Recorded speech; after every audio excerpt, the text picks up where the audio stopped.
all right. Let's take a look. Good old Twitch.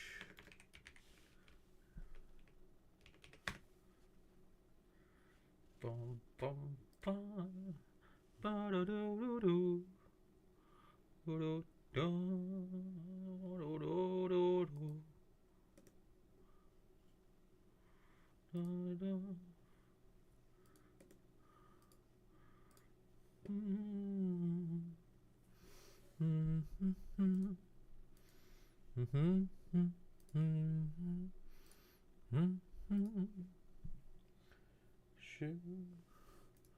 What is my Twitch? Saturday or Sunday? It's Sunday. Internet chat games later. There we go. There we go. There we go.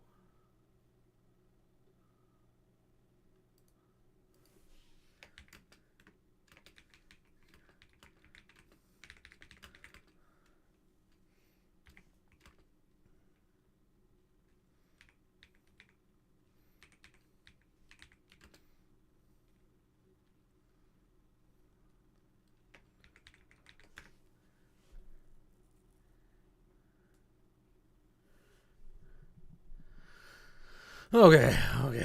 As soon as I start streaming, Destiny starts streaming. Well, he just. Hey, don't worry. Headshot only coming up. I was gonna watch him earlier, but he wasn't playing earlier. I have an Osprey and a Pharaoh, so I'm ready to fucking. You know what? Actually.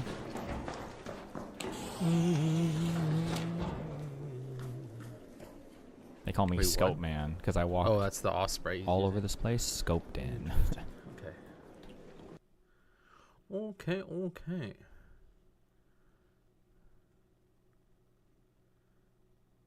Go back.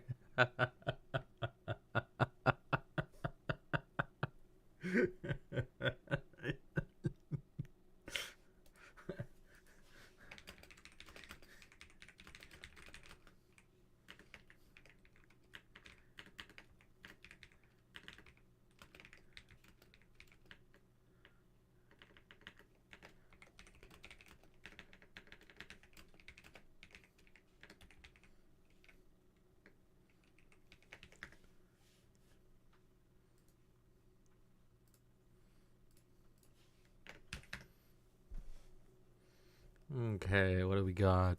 The truth about how LTT spends its money. How do they spend their money? We have talked before about how LMG makes money. The vast majority of our revenue comes directly from our audience through sales of our product. Please? Boom. There we go. We have talked before about how LMG makes money. The vast majority of our revenue comes directly from our audience through sales of our products or from watching our content, either on YouTube or over on Floatplane, where our incredible float goats subscribe for extra content, early access, and perks. The rest of it comes indirectly from our audience in the form of sponsorships and affiliate links. And that's why when we make a decision, you are our guide. We are laser focused on serving our audience with the products we develop and the content we create. Which is why it's time, finally, to have the talk. What happens to the money? How does Linus Media Group spend money? How much of it does Linus keep? I'm gonna tell you all of it. But first, I'm gonna need to get some money from our sponsor. Meter. They're here to help you build out enterprise. I'm sorry, don't care what's In 2025, our largest expenses, combining for 50% of our total, were inventory purchases and people. Now, when I say inventory, that doesn't include cameras and editing workstations and that sort of thing. I'm talking about the 4% we spend on apparel, the 8% we spend on backpacks and other gear items, and the 14% that we spend on screwdrivers and other items to stock in our warehouses and ship around the world. It's kind of wild to think about, right? A quarter of our expenses are buying inventory for LTTstore.com. Now, in theory, these are sound investments that should generate profit for us, so no big deal, right? But nothing is a guarantee. We've had our share of duds over the years, and even for successful products, Managing cash flow for a growing business can be extremely challenging. If you buy too little, your store looks abandoned. You buy too much, and you might be short on money for payroll. The big load-in that we had for Black Friday this year required pretty careful coordination between Creator Warehouse over the years. and our accounting department. By the way, thank you for being part of it, and don't forget to leave a review for your purchase. We do read them, and we care a lot about your feedback. The next biggest expense for LMG is people, but we'll come back to them later because I wanna dive a little bit deeper into that. So first, let's talk about product fulfillment. Why don't you guys have a European distribution center, you might ask? Well, because the distribution channels that we have now are already 10% of our total company expenses. Guys, storage ain't free, and the people who pick your orders, they're not free either. Trust me, I hate giving couriers this 8% exactly as much as you do. And when the time is right for us to have distribution in regions like Europe and Australia, we will do it. But for now, we're just gonna have to keep exploring other ways to— There's a big part of it.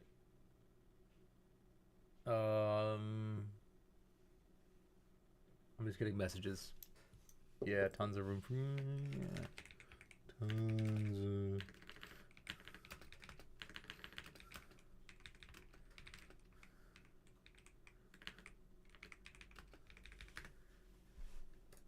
to reduce our shipping costs and improve our delivery processes for our global customers. Another thing that I'd love to reduce, but can't, is selling costs at 3%. This includes the fees that we pay for our Shopify store, as well as the pound of flesh that we sacrifice to payment processors like PayPal and Stripe. Let's see what's next. Ah yes, overhead. That's an expense. Yeah, okay, it's a pretty broad term, but there are a lot of things that need to fit under this umbrella. Our overhead category includes bank fees, insurance, as well as company events like sports nights, quarterly department activities, summer of fun, which is where employees get credits for group activities like meals, golf, arts and crafts, etc. And of course, our epic. That's always really weird. I don't know. Don't necessarily like working for companies that do that kind of stuff. I would much, I guess most companies do, but I would much rather prefer just give me the cash. I don't want to do these events, but of course they get discounts because the whole event is done together. I just never. It just always feels so freaking weird. Annual Christmas party. It also includes postage, mileage reimbursements, office supplies. Wait, what is he getting? What? Party. Does a grown man really want Hot Wheels riff something also includes postage, kind of cool. mileage Okay, they would, but I don't know if it's useful. Reimbursements, office supplies, janitorial services, security, building maintenance, marketing, and charitable donations. Utilities are also in here at about 0.3%, and then there's R&D, which I assume includes some of the wacky equipment that the CW team buys to develop new products. Travel comes in at about 0.5%, and production purchases weigh in at around 1%. So that's your cameras, lenses, lights, SD cards, and that sort of thing. I actually remember making a comment years ago about how cameras are not expensive, people are expensive, and people lost their freaking minds about how out of touch I was. But this is the context, folks. Yeah, 1%. Like tech and stuff like that when it comes to a production studio was pretty, it's like the lower end of the expense, even though it's really expensive. Like there's like easily $100,000 plus worth of equipment sitting here looking at it. Easily $100,000 of equipment, but that's the price of doing business. Yeah, cameras sting a little, but like software is substantially higher at 1.5% of our yearly outlay. The biggest ones are SolidWorks for CAD, Gorgeous for managing customer care tickets, and Adobe for, well, you know this, Adobe. Google Workspace, Microsoft Teams, and ShipStation make up kind of the next tier, and then there's a bunch of smaller ones. The last two big ticket overhead items, totaling 1.5% and 2% of our annual expenses respectively, are foreign exchange and other, which I assume is just embezzlement, as well as rent. Wait, rent? Don't you guys own your buildings? Yes, we do. To give ourselves peace of mind and location security for the future, we've spent a considerable amount of money over the years owning and upgrading our workspaces. Some of these acquisitions have actually ended up being pretty solid investments, which is nice, but others haven't, which is all besides the point right now. The point is that Yvonne puts our offices into their own companies that, for tax purposes, have to be paid to cover their own expenses, like interest on the loans that we took out for those buildings. It does mean more paperwork, but apparently there are also liability advantages to doing it this way. I don't pretend to fully understand it. All right, that's overhead. Now for a fun one, capital expenditures.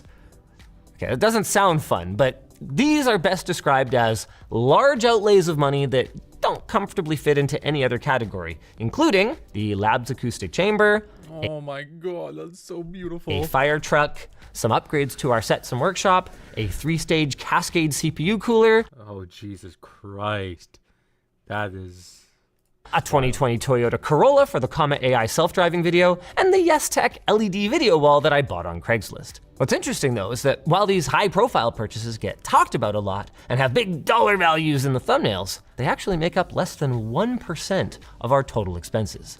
The same cannot be said about people. With a headcount of 120 now across our various teams, it shouldn't be a big surprise that other than the inventory we stock, payroll is our largest expense by a significant margin at about 25%. Breaking this down from there was a little tricky. See, many members of our team are cross-functional. That's to say that one day they might be evaluating a material sample for a t-shirt, and then the next day they might be appearing on camera explaining t-shirt materials to our Floatplane subscribers. But the way that our payroll budget is generally broken out is according to the areas where people make their primary contributions. With that in mind, the largest department is called Internal Shared Services. With multiple companies, we could have separate HR, accounting, events, infrastructure, logistics, and operations departments for each company, but that would be horribly inefficient. I gotta correct a motherfucker. And in practice.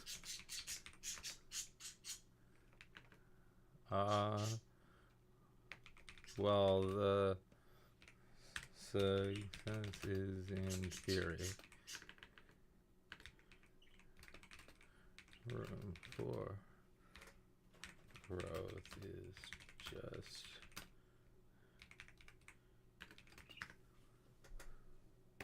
So instead, we share all of those departments. The biggest one is operations at a little over 11% of our payroll for 2025. That's so large because it happens to include multiple top executives, and it also serves as a bit of a catch-all for things like events, community management, and HR. The other half is made up of accounting, IT infrastructure, and logistics. These are the folks who get our expense reports paid on time, keep our storage servers working, and who keep our shared office spaces equipped with peripherals. All three of these departments are absolute heroes, and we thank you for your service. Next up is developers. No one else? Okay, fine. The point is we have a ton of developers now, handling everything from floatplane.com to lttstore.com to lttlabs.com to internal tools and weird experiments. Hey, remember the time our dev team built a VPN product in a weekend? And then we got cold feet around the legal and ethical. I remember those clips. Like it's really easy to make a VPN. It's really easy. It's just there's like a lot of open source software, and you don't even need to totally use the open source software. You can kind of use like just networking rules to kind of do it. As long as somebody has a relative experience, it's just simple. You're just routing traffic through your node. But concerns, these guys absolute heroes too. It is worth noting that this one is a little funky though, because Luke is in here and he is not a developer. He manages developers, but then he also manages the lab's testing team, and he appears on camera and is just, generally a Chad. So as you'd expect, he inflates the numbers here a little bit. The next several departments each land in the 10 to 15% range, starting with writing. These are probably the folks that you know the best. We call them writers, but it's kind of YouTube industry lingo for a bit of writing, a bit of production planning, a bit of hosting, a bit of, sorry, I'm doing what today? Okay. And then next up is production, another department of unsung heroes. Though, with that said, I actually kind of love it when they sing a little, whether that's our camera operators jumping in to ask the question that everyone's thinking, or our editors adding their customary 15 pieces of flair to our videos for you guys to pause and appreciate. Product design, which includes graphic design. are they required to do that? I wonder. Hold on. A little, whether that's our camera operators jumping in to ask the question that everyone's thinking, or our editors adding their customary 15 pieces of Customary. What does customary mean? Customary. It's not like, it's just like, according to a set of customs or usual practices. Oh, so they have like a custom of just, it's like a culture of doing 15 guaranteed flair to our videos for you guys flares, to or pause and guaranteed 15 appreciate. flares. Product design, which includes graphic design, fashion, and engineering, has become a major group for us over the last couple of years. These are the folks that bring the many products you enjoy on lttstore.com to life, obsessing over every detail from the sound of the ratchet to the hand feel of a design printed on one of our high-quality garments. In some cases, this team also gets tasked with taking our product ideas behind the barn. That was a fun video, by the way, and is totally worth a watch to get some insight into how these folks work. Finally, there's operations staff and management specifically for lttstore.com. These are more unsung heroes working on everything from customer care to compliance to supply chain management and marketing. These are the folks who... He must have a few hundred employees. That would be my guess. This channel is actually massive, so they're probably earning like 1 million views. In general, I like to say it's about $1,000 per 100,000 views. Not always true with shorter videos, mostly for like hour-long videos. So a video like this, I'd imagine making at least a few $1,000, $4,000 or $5,000 minimum. helped us weather some major storms this year by rolling out a US-based warehouse in a matter of months after a certain person enacted a bunch of import taxes on Americans. And then they also had to manage the fallout around moving fast and breaking stuff. Our two smallest groups in 2025, at under 10% each, are the labs team, who handles product testing and is quietly working in the background to scale up our processes while also making growing contributions directly to the content, as well as our partnerships team, which includes Disneyland, who handles brand partnerships and brought you mega bangers this year, ranging from AMD Ultimate Tech Upgrade to that incredible tour that we did of Kioxia's fab in Japan, along with our amazing procurement team who I think can buy anything. I mean, they barely even raised an eyebrow when I asked for a fire truck. So that's it, that's who gets paid. But how are they paid? Well, while we don't always get things perfect, what I can confidently say is that LMG delivers on our goal of median salaries that are well above what's typical for our region. In 2024, including only employees who were active for the full year, lttstore.com. In 2024, including only employees who were actually active for the full year, we landed at around 73,500 Canadian dollars. And that was higher than even the average income in our area at that time. Then in 2025, we increased our median salary to just over 80,000 Canadian dollars.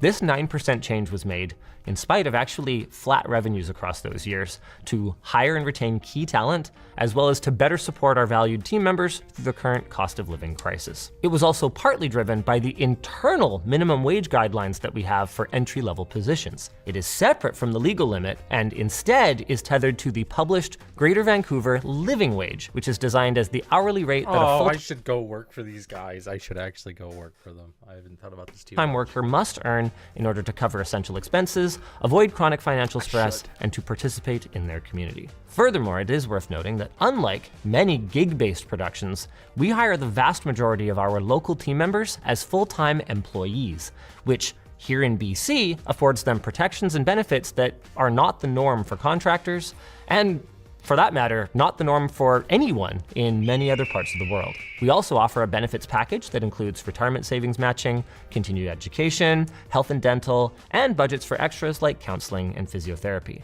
Also, now that more members of our team are having kids, we recently added partial coverage for orthodontics. I know that there will be many LMG team members, both current and former, watching this video, and I'm sure this talk of company compensation is going to raise some questions for some of you. But what I hope is that this degree of transparency will answer at least some of them. And if you still have concerns or you're looking for ways to improve your pay, it might be time for a conversation about either performance or a role change. We post all open positions on linusmediagroup.com, and you can always speak with your manager or with HR about how to boost your total compensation. We're working on a system, by the way, for quantifying some of the previously intangible qualities that have led to people with similar job titles making different amounts, and we're hoping to... Wait, are they doing this in like, wait, Wait a minute. Wait a minute. What does this say? They must have like AI generated this or something. What does this say? Is it just gibberish? It might be just gibberish.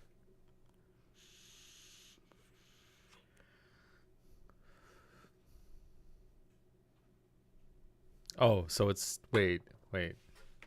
So it's gibberish.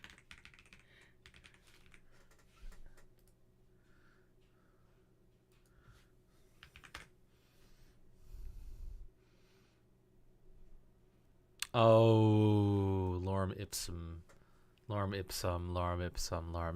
Okay. This is just actual nothing. Okay. Qualities that have led to people with similar job titles making different amounts, seen that and we're all the hoping same. to roll that out shortly. Moving on to average salaries. Naturally, these end up higher than median salaries, since you're gonna have outliers like top executives that skew the data. But they don't skew things as much as you might think. In the last year, we have focused on improving compensation for our individual contributors and have made only small adjustments to leadership. This is reflective of a recent period of flat revenue growth and hopefully is a trend that we can work to improve for 2026. Average salaries across our companies then were 114,000 Canadian and 115,000 Canadian for 2024 and 2025 respectively. nice. Another I key want metric bigger. that people look at to determine fairness is the relative compensation of executives and individual contributors. And I'm gonna do my best to give you guys some insight here, but calculating this ratio is a little bit complicated for us. See, Yvonne and I have each paid ourselves $121,000 a year for years. Why that number? I have no idea, but as the also shareholders of the company, it's obviously not our entire take home. So then we could remove ourselves as weird outliers, but then we'd be sharing an average of like 4 people, which is basically just outing their salaries. So what I've opted to do instead is to just semi-out one person, Taryn. Our Thank you, CEO to moderator. median pay ratio is somewhere in the range of 5-to-1 and 10-to-1. Okay, it's a pretty big range, but for the purposes of this fireside chat, I don't think that really matters. The point is that it's reasonable. Even by 1970s standards, before executive compensation went cray-cray at the expense of the worker, that kind of a ratio was commonplace. Now, it is worth noting that Taryn's been on the job for a few years now, and there are plans to tune his comp package in the near future if we execute well on our plans for 2026, but I can only tell you guys what is, not what maybe will be. Which brings us to the 5'1" elephant in the room. This guy. At this point, I'm addressing our team as much as the audience, so I'll be direct.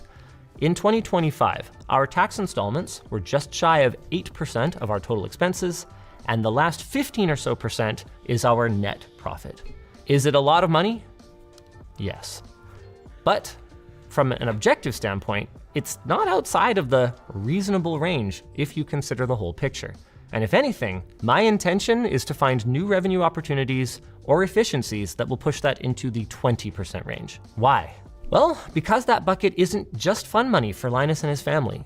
For starters, it includes setting aside any capital that Yvonne and I, with consultation from our executive team, might put aside to invest in new projects, such as the upcoming series, buying and renovating a tech house, as well as another yet to be disclosed big content-related acquisition for 2026. It also includes maintaining our operating cash flow, as well as our rainy day fund, which, okay, memes about my financial irresponsibility aside, Yvonne and I have been extremely careful with our resources over the last decade plus. We've weathered multiple major storms that have had serious business impacts with 0 layoffs, and that includes both COVID as well as the 2023 controversy. Now, it is worth noting here that layoff has a very specific definition. It means a reduction in force due to like a restructuring or like a shortage of available work, which might happen someday, but it hasn't yet. And if anyone tells you that they were laid off here, they either don't know or fully understand what happened, or they are not telling you the whole story. The last thing that our careful financial planning has enabled us to do is never bring in outside investors, which can be okay, but it can also carry the risk of inshitifying our jobs and our content. Finally, yes, this pool does include paying dividends to our shareholders. That's me and Yvonne. And this is where the lines get really blurry. For one thing, if I were to issue a dividend, to myself, for example. See, I just want to point out, I think Linus is doing a weird thing here where he's like saying like, oh, there's just like a standard and blah, blah, blah. I'll be honest. I think he should kind of balls up and be like, hey guys, it is my company. I do profit a lot from it. I'm more public about my stuff than anything else. If you don't like it, but you know, I'm here to work around and build the type of company that that I want to build. And the company is called Linus Tech Tips, or the channel at least is Linus Tech Tips, right? The Linus Media Group. Like him trying to present this as though it's standard is like it is, but it's trying to sell some other type of narrative that I'm not really sure I'm fully I'm getting in on, but it's about like presenting a whole bunch of good things or standard things or the way things are to justify taking that. You don't like justify taking that much money. It's just yours, dude. It's yours. I can't just give myself money from that bucket. I'm gonna have to pay personal income tax on top of the corporate income tax that I already paid. So that slice of the pie, it's not actually as big as it looks if I wanted to use it personally. And then the other thing blurring the line is that any shareholder dividend that I wanted to issue to myself, it wouldn't just be a payout for the ongoing investment into the company. It would also include whatever the company decides that I'm worth for being our primary on-screen talent, creative director for our physical goods business, as well as a top-level executive. How do you He's trying to justify his pay? Nobody cares, dude. quantify what each of these is worth? How do you quantify what they're all worth together? Am I worth millions of dollars a year? Could anyone be worth that much? I don't know.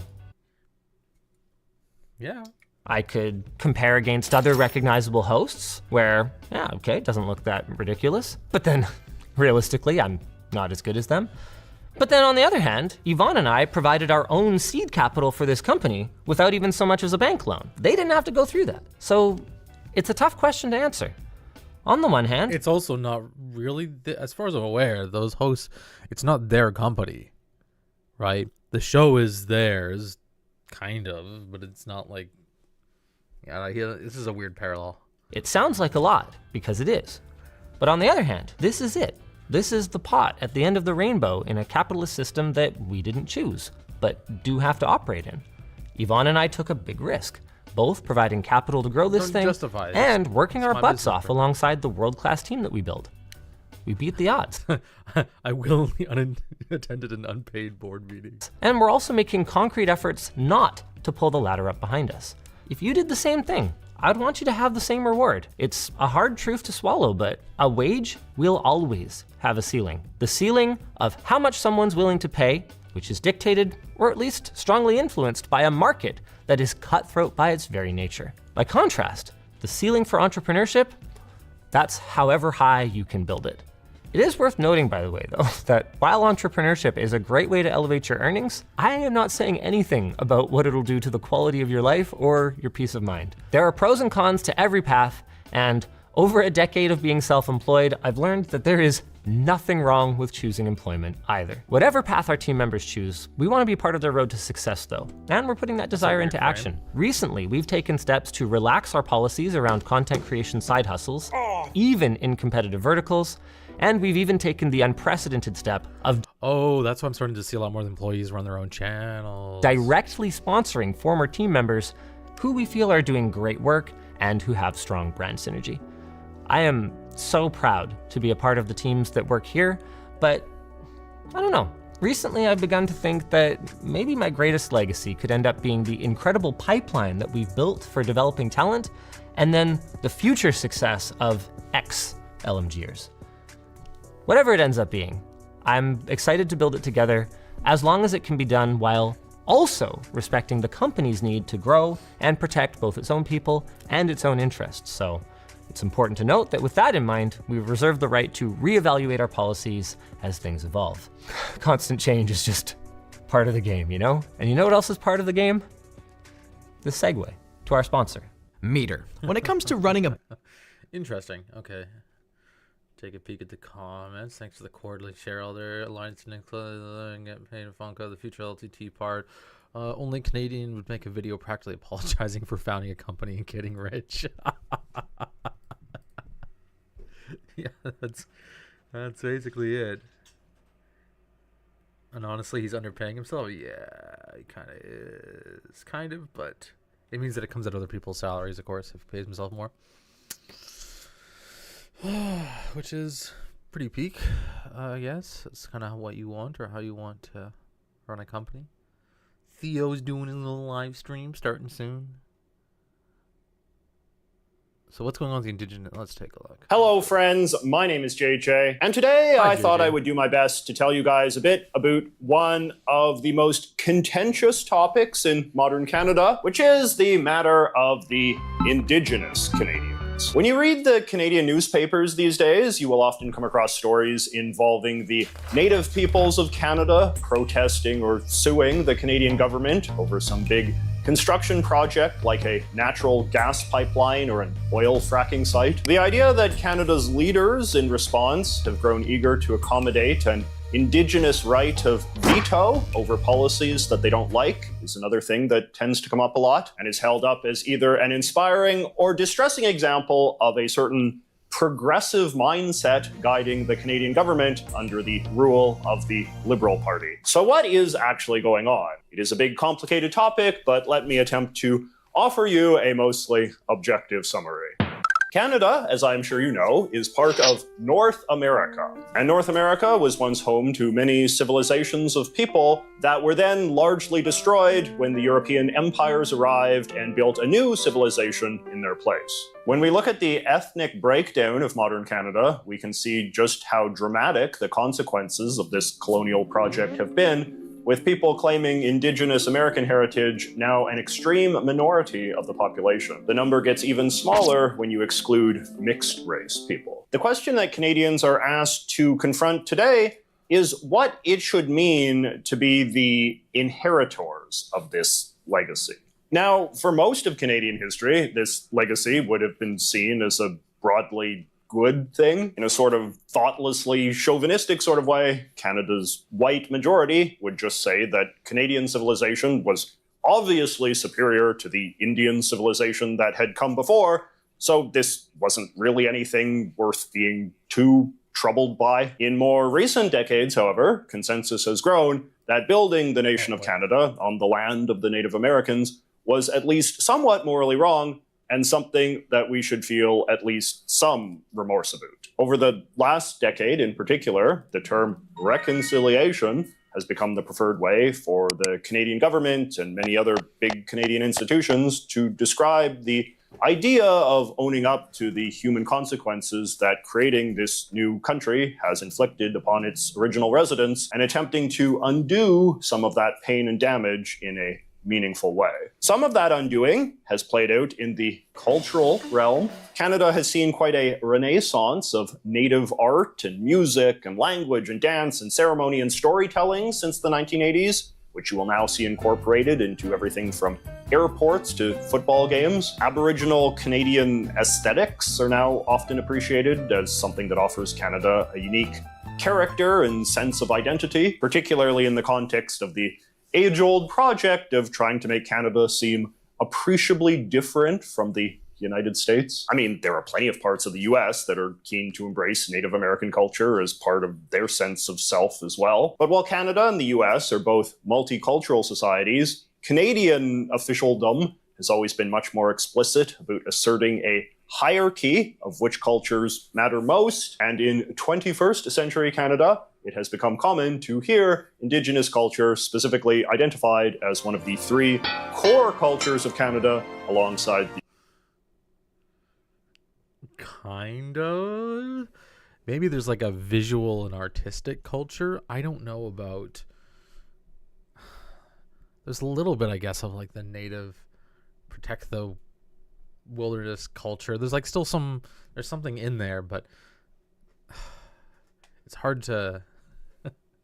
It's hard to attribute to the native culture. French and English. But beyond that, reconciliation also invites action in the realm of politics and law. Canada is a democracy, after all, and no one is doomed to just passively sit around if they sense that a terrible injustice has been done. Judges and lawyers and politicians and bureaucrats have the agency to attempt to impose solutions to correct for the injustices of the past. The question is, how far are they willing to go? Here in downtown Vancouver, where I live, there is a big mural painted by some native rights activists, and it features a slogan that has become increasingly popular within this community, a slogan that offers a vision of reconciliation that is about as blunt and direct as it is possible to be: land back.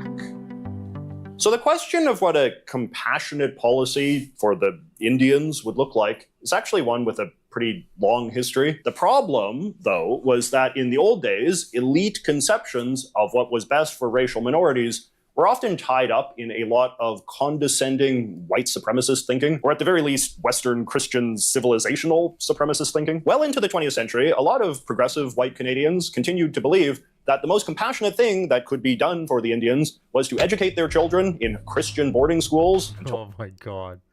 That's a terrible image. Oh, that's so depressing. That's like... Yeah, that's so bad. They basically stopped being different in any obvious way and could thus seamlessly integrate into the new and better civilization that had been built on their lands. Today, this is obviously understood to have been a deeply cruel and inhumane thing to have done, even on its own terms. Independent of the disease and abuse that these schools inflicted on their students, we now understand forced assimilation of any sort to be a fundamental crime against the right of the individual to define their identity on their own terms, not the terms of the church or state. As the residential schools started to be phased out in the 1960s, Prime Minister Pierre Elliott Trudeau then suggested what he understood to be a more sensibly compassionate progressive policy. In 1969, he famously proposed phasing out the legal concept of Indian altogether, and with it, all of the elaborate colonial bureaucracies that the Canadian federal government had by that point set up to manage the lives of the isolated Indigenous minority, including Indian land reservations, Indian hospitals, and Indian welfare programs. As I discussed in a previous video, this approach was consistent with Trudeau's ideological commitment to a kind of one-size-fits-all inclusive liberal citizenship, and his opposition to the idea of people getting special rights based on what group they belong to. Though Trudeau never personally gave up this belief, opposition among Indigenous elites to his 1969 proposal did prompt him to abandon it and change course. And what followed is usually seen as a turning point in which collective rights for Canada's First Nations became more, not less entrenched as a guiding principle of this country. In 1973, the Canadian Supreme Court made a confusing and complicated 3-3-1 ruling in response to a claim by the Nisga'a Nation of northern British Columbia that they had never surrendered control of any of their land to the British in any treaty, and thus still legally owned it. Half of the judges found this argument persuasive, half didn't, and the tie-breaking judge ruled to dismiss the case on an unrelated technicality. As you can see from this map, there are many parts of Canada where Native people were not displaced through formal treaties of surrender, but simply told or forced to relocate to Indian reservations to make way for the white man. The fact that the Supreme Court of Canada was divided on whether this was a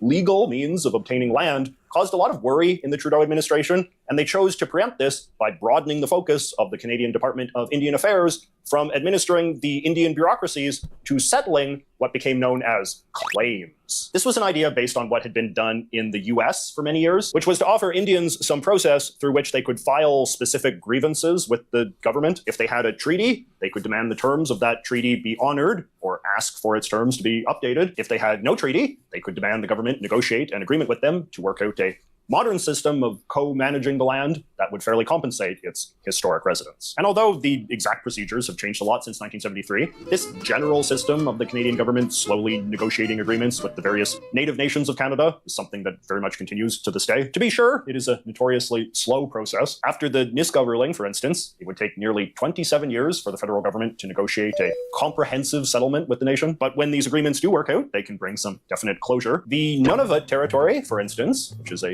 self-governing part of Canada with an Indigenous Inuit majority, was created in 1999 through a settlement with the native peoples of that area.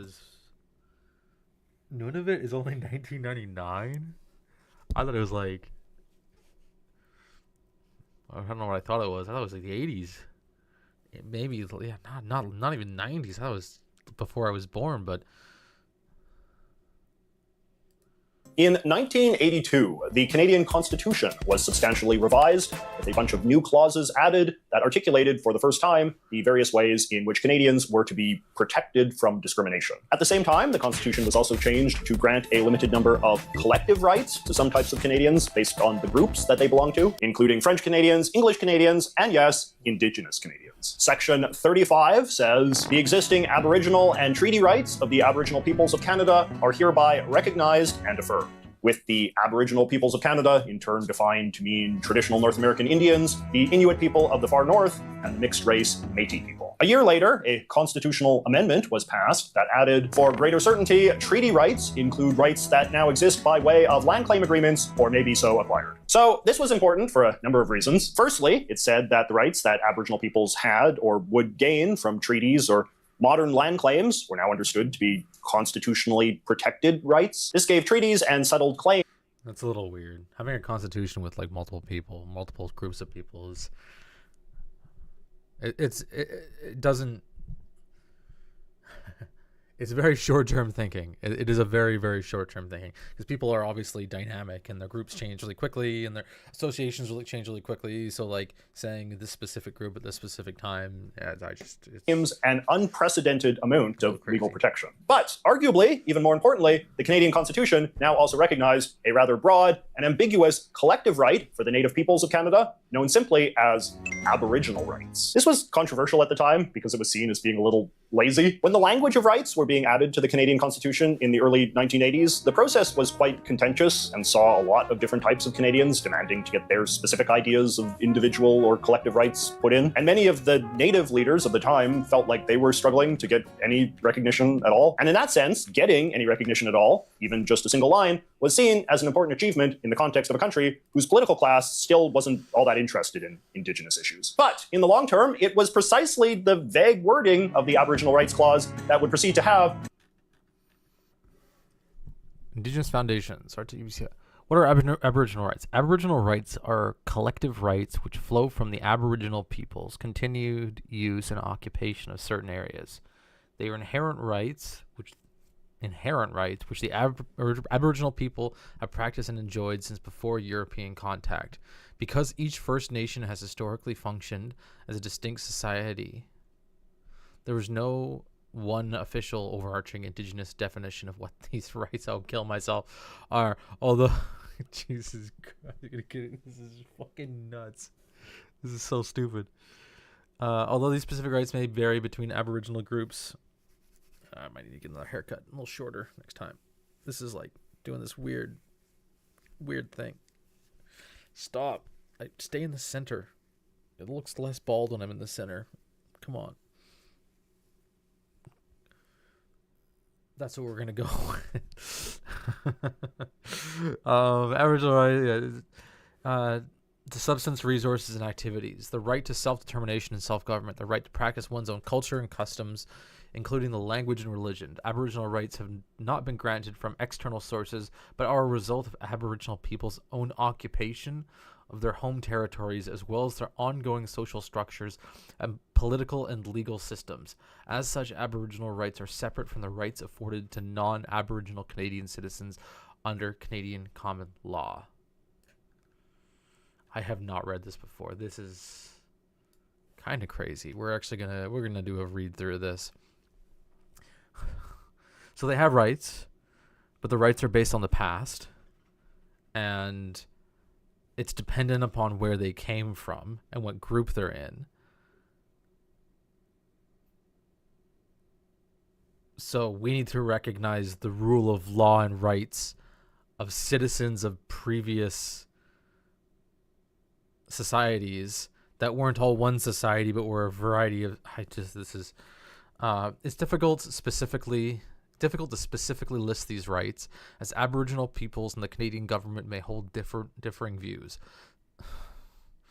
Some rights that Aboriginal peoples have practiced and recognized for themselves have not been recognized by the Crown. In a move towards addressing this gap, in 1982, the federal government enshrined Aboriginal rights in Section 35 of the Canadian Constitution and in Section 25 of the Charter of Rights and Freedoms.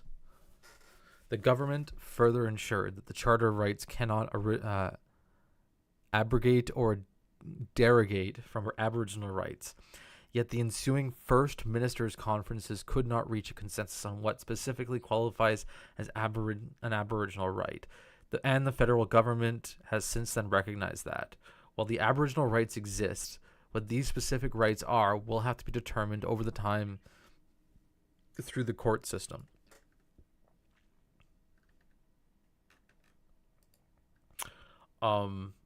Section 35. Section 35 of the Constitution states, the existing Aboriginal and treaty rights of the Aboriginal peoples of Canada are hereby recognized and affirmed. In this act, the Aboriginal peoples of Canada, including Indian, Inuit, and Métis people of Canada, for greater certainty in subsection 1, treaty rights include the rights that now exist by the way of land claims, agreements, or may be so acquired. Notwithstanding any other provision of the Act, Aboriginal and treaty rights referred to in subsection 1 are guaranteed equally to male and female persons. Okay, wow. It just doesn't mean anything. Literally, it's just law that doesn't mean. It's like law that's like, well, when things happen, you guys will fight it out, and clearly there's going to be some difference between the rights of the citizens and the rights of the Aboriginal citizens.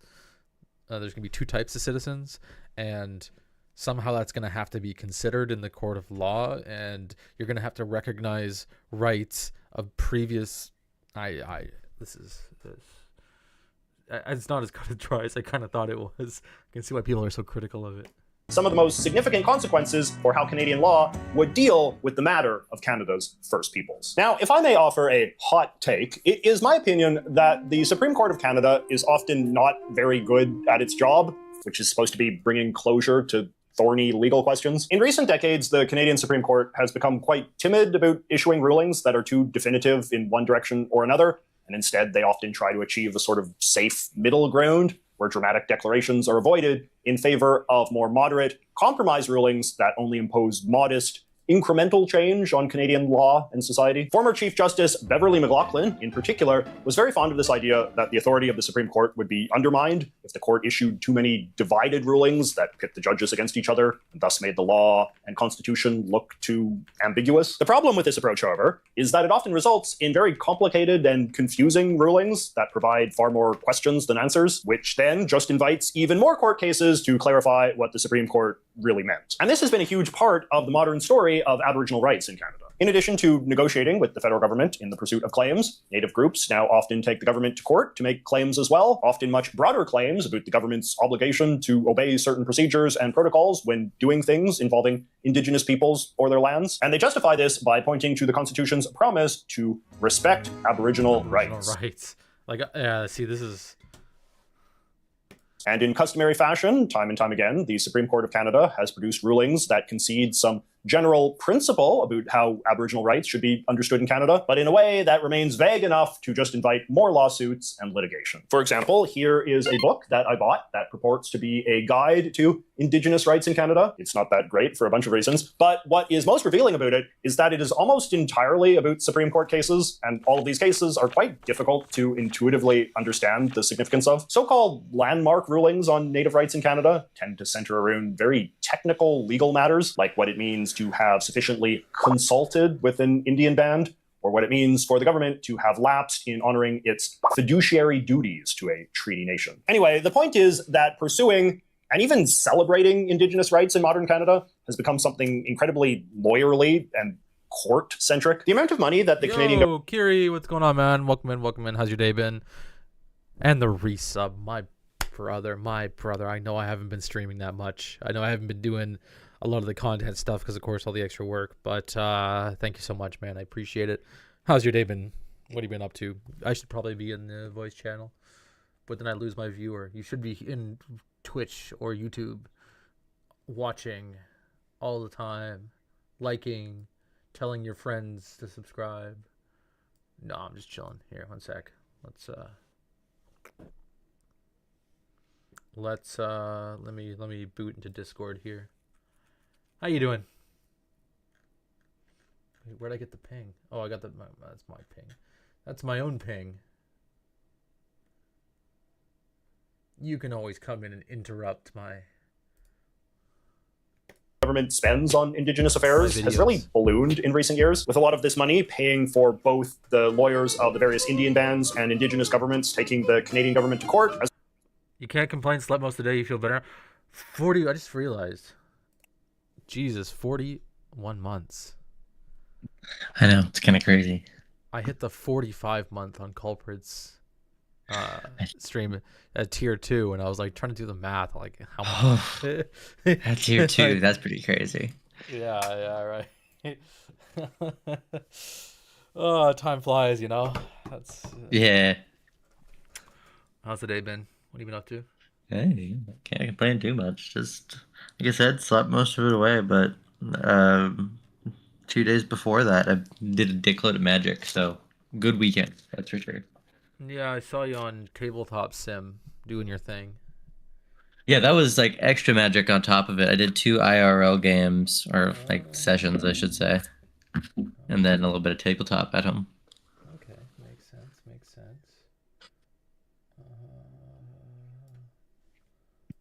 Yeah, I was just watching videos on how the natives have more rights than I do. Yeah. Interesting. I'm not superly invested in it, but I was reading up on in our like charter, basically like our constitution, we have that we have to respect native rights, but it looks like there's like nowhere that says what those rights are. And I thought we love vague wording. Yeah. Like I thought there was like, I used to think there was like specific things like, oh, they can fish on existing lands and stuff like that. But those look like those are like legal standards fought in court as opposed to like constitutional. So the Constitution refers to something that doesn't or like it's not the Constitution, but basically refers to a right that we have that isn't grounded in anything at all, you know, or that the natives have that isn't grounded, you know. Yeah. So, that's bizarre. Huh. Yeah. Maybe live in an interesting society. All right, what do you want to do? What do you? Yeah. Well, I've actually been kind of thinking about a little bit of Marvel Rivals just because I want to try out Deadpool for no other reason. Okay. That game feels so mid to me. It is, but I'm curious. Deadpool is one of my favorite Marvel characters. Literally, probably the only one that'll drag me to this game again. Alright. I'll boot it up every once in a while, but there's like so much going on too. It's like I'm lost enough in Overwatch, you know. I feel that. Even dude, like last night I played a few Overwatch games that made me feel like I have no fucking idea what's going on in the game anymore. Okay? It was like all new heroes. Okay? It was the enemy team was like basically all the new fucking heroes. Okay? Like it was the water dude, the space well, she's pretty old now, but kind of the space healer. Yeah. Fuck, I don't know any of the new names. Well, the Overwatch 2 heroes. Yeah, with the big sword. Vendetta. It was, I can't remember what the other DPS was. I think he was swapping. And then for tanks, it was a queen and what's his face? Hazard. Yeah, Hazard. Yes, I remember the names. Hazard combo. And I'm okay with queen, but Hazard's like, I was just like, I don't know what's going on here. I don't know what's going on. Oh man, I do feel that. It's like you used to know what all the chess pieces did, and now, you still do, but it's like not as fresh, you know. Well, I don't have the natural responses to them. That's the problem. Like I normally when we played, and I played a ton, right? You kind of just like set up for things that you know that are gonna happen. When you know, see that character. Yeah. yeah, or the combo of characters. Like I know it's gonna be Nano Blade. I know, that like I don't know. Even if it's like they're gonna combo like I'm trying to think. I don't know. Just the combos are usually pretty consistent. But now the combos, I just like don't know any of them anymore. Yeah. It's a lot about like just kind of sussing it out in the moment. But I guess that's what early Overwatch was too at some point. Yeah, it was new. It's just now it's more complicated. There's just so many more combos. Yeah. Or like there's a lot of like cooldown stuff where I'm just not sure anymore about how to interact. Like for example, with Reinhardt, I would know exactly what to put my shield up for and what not to put my shield up for. And when it's a bunch of new characters, I have no idea when I can bring my shield up or put it down. Mhm. I just lost, Or Diva, I would like fly around, I'd be like, I know that I can eat this ability and I can eat this ability and I can eat this ability. And my goal will always be to eat this combo, right? But when the enemy team is a new, and I'm like, I eat the combo that I thought I would eat, and then they hit us with something else, and I'm like, well, that was fucking useless. I don't know. Anyways, I'm just complaining. I'm getting old. That's all. Old man brain.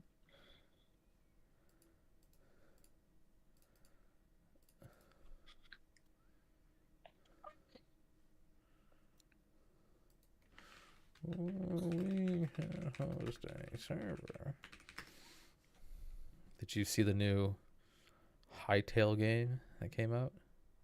I have actually. One of like the OG Minecraft YouTubers I used to watch as a wee baby is doing a Hytale series. I've been watching him do it.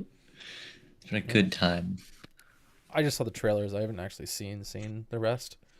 Is it looking good? It's really good. It's looking good. I'm gonna be real. I saw a couple of shorts too. Like one kind of described how the like in-game like block system works, and it's like every block is an entity, and then it's like assigned a tag that tells it what that it is, right? So like grass or dirt or whatever the fuck it is. Um, which allows for every block in the game to be waterloggable. Okay. So sure. Yeah. Basically, well, you can apply so- any entity thing to any block, then, right? It sounds like. yeah. Yeah. But he was showing off how water will actually like flow through doors and shit like that, and it looks really cool. Interesting. Okay. Like a more complicated mind. Yeah, I've seen a bunch of like the combat stuff and the movement stuff. They're like vaulting over things and the building where you can build on an angle and all sorts of shit like that. So Yeah.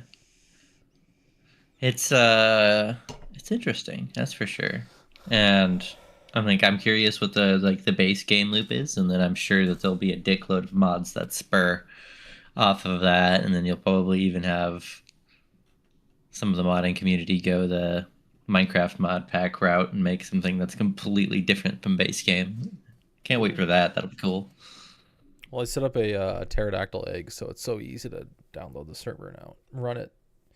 If at some point in time we get bored and decide to try it out, Sweet. I'd be down at some point.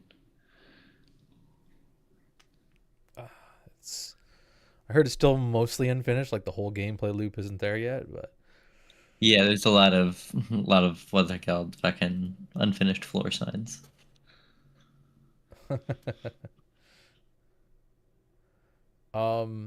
okay. By the way, Marvel Rivals is downloading, but Yeah, same. I also uninstalled it, but good internet be like. well, I didn't. I had it installed. It's just an update. Oh, maybe I did have it installed, but it was like 32 gigs. It'd be a big ass update if that was a fucking update. Well, the game is like 200 gigs, isn't it? Oh, Jesus fuck, is it? I'm pretty sure. Might be.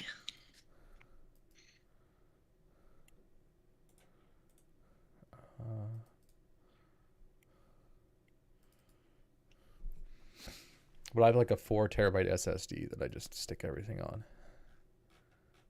Yeah, I also have one of those, but it's so annoying to have to move everything over. I've been slowly doing it. What do you mean? You just do it once overnight and it just downloads everything onto it. I could. Taskbar mode.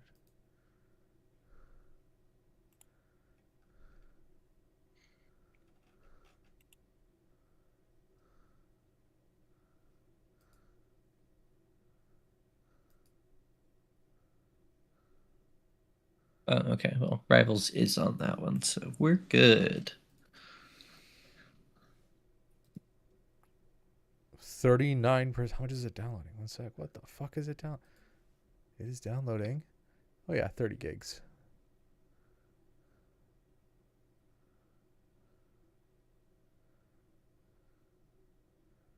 Patching files. Yeah, that's where I'm at too. 65%.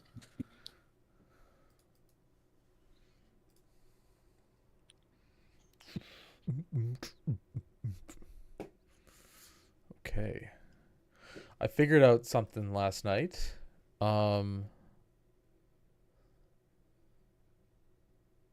figured out that the G-Sync tech was running on my monitor, but it wasn't fully running on my monitor, so it was causing what looked like frame rate dips, but weren't actually frame rate dips. So it made things feel stuttery, but it wasn't like fully enabled at the system level. It's just like the setting was turned on, but it wasn't. Yeah. So I fixed it, and holy shit, dude! If you're not using G-Sync or anything like, and you have it on your monitor, turn it on. It's so nice. Holy shit! I don't think I do. I think that is one of my next investments, is a nicer main monitor. This one's old. I want to get one of the 360 hertz monitors, you know. OLED 360 hertz, gonna cost me like $2,000. But next big contract I have, I think I'm gonna buy one. Fuck yeah. Oh, Send me your old one. my old was trash, dude. Ah, damn. This is like, it's like barely a $200 monitor.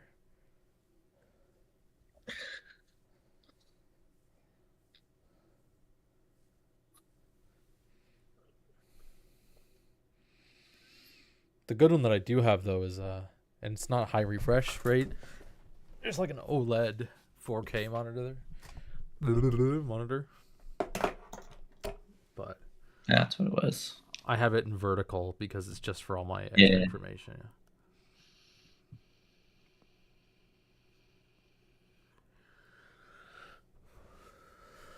All right, game. Are we done? We are done. Are you gonna be able to stream for me at a reasonable frame rate and not fuck my system up? Always questionable. Marvel Rivals, they basically went, optimization. What's that? That's an option. That's an option to video game design.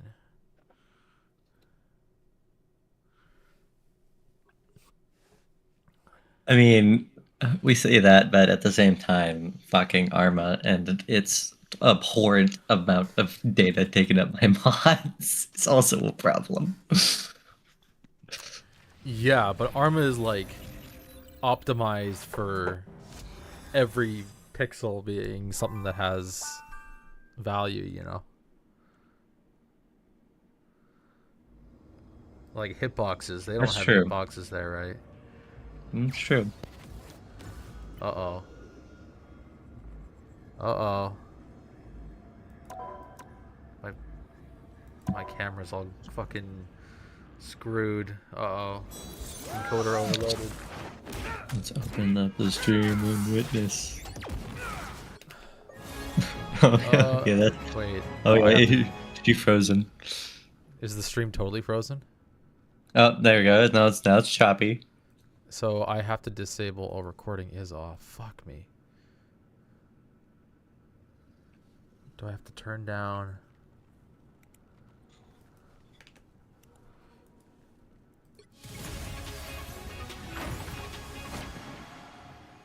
Oh, we're getting there.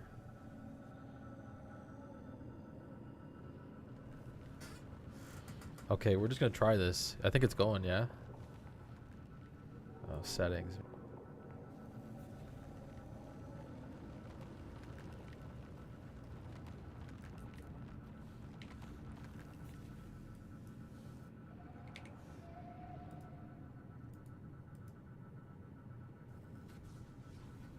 There we go. Hold on. Variable bitrate. We're good. Did that work, Kiri? Oh,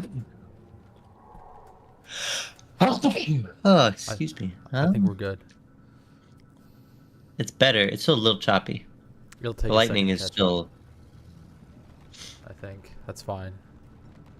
Okay, whatever. We'll give it a go. Oh, yeah. Frame rate's a little choppy still. Oof, oof. When the characters come out. Hold on. Why did you have to recommend a game like this? Because of that dumb high. idiot standing in front of the screen. Confirm. Everything on low. Low, low, low, low, low. Frame gen mode. AMD FSR frame gen? Apply? Why is it just AMD?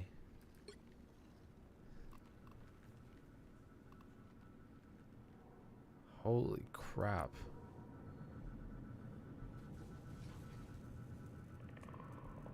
Kiri, I might have to end one of these two streams. Should I end the Twitch stream or the YouTube stream?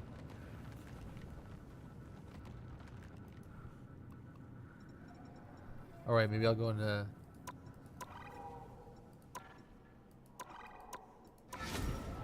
the training range. Are you there? Yeah, I'm here. I was thinking, I don't know. YouTube, yeah, probably. Yeah, YouTube is... Wait, practice? I want practice range. How do I get the practice range?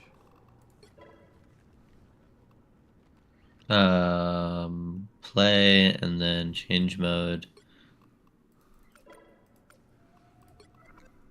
Fuck, how do you practice? Up rivalry and then practice is up top in the select mode.